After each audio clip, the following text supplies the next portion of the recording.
my name is Makayla Helford, and I'm interviewing Brandon Hires.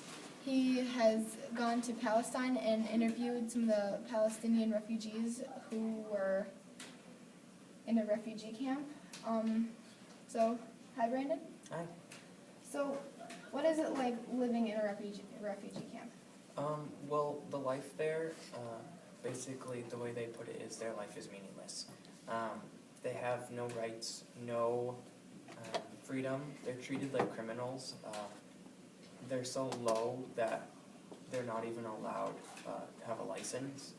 Like here, that's like just, you have a license, big deal. But there, it's like none of them can get a license just because the government forbids it.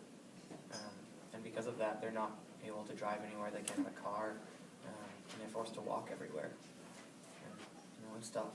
Yeah. So, what are the living conditions in a refugee camp?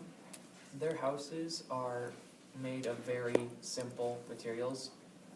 The government forbids them having two permanent materials. So their houses are very weak and ill-structured. And going back to not having a license, they're being forced to walk everywhere. And they're being forced to walk through all of the sewage and the muck and everything that's been, around their houses and in the ground and stuff for, years. You don't know what that stuff is, and they're being forced to walk through it every single day. And even though they have such horrible living conditions, their numbers continue to rise. What used to be 700,000 is now up to right around 5 million. And then out of that 5 million, only about 56,000 of them are on the safety net. So what exactly is the safety net? The safety net is it's this program that provides food, safety, medical care, schooling, money, jobs for anybody who really needs it. And a lot of them really do need it, but then again, only 56,000 of them are on it right now. So, how is it for the elderly people?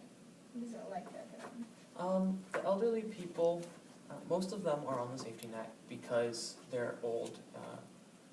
They can't really do any of the jobs that are available for them.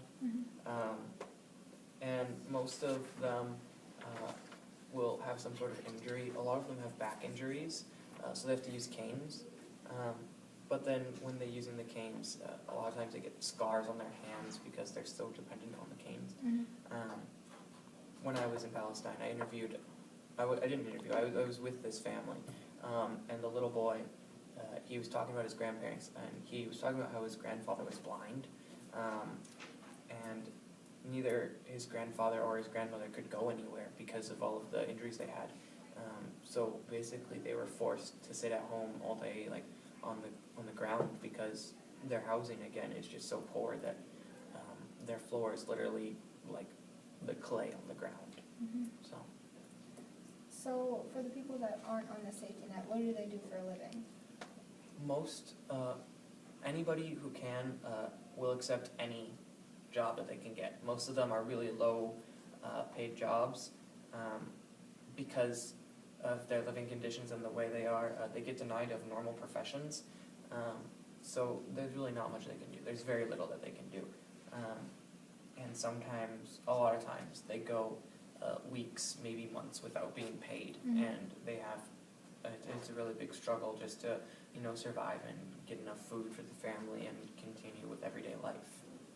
So despite all of this, what is it that they want? The main thing that they want is they want peace. They want to be treated like they're human beings, because right now they're not. And really they want freedom. They've made their life there in Israel, and the Israelis have just basically, pushed them down, like, no, you're not good enough, stay there. They can't do that anymore, they need help. What they really need is, they need Palestine's help, and they need change. Right, well thank you, Brandon. Thank you.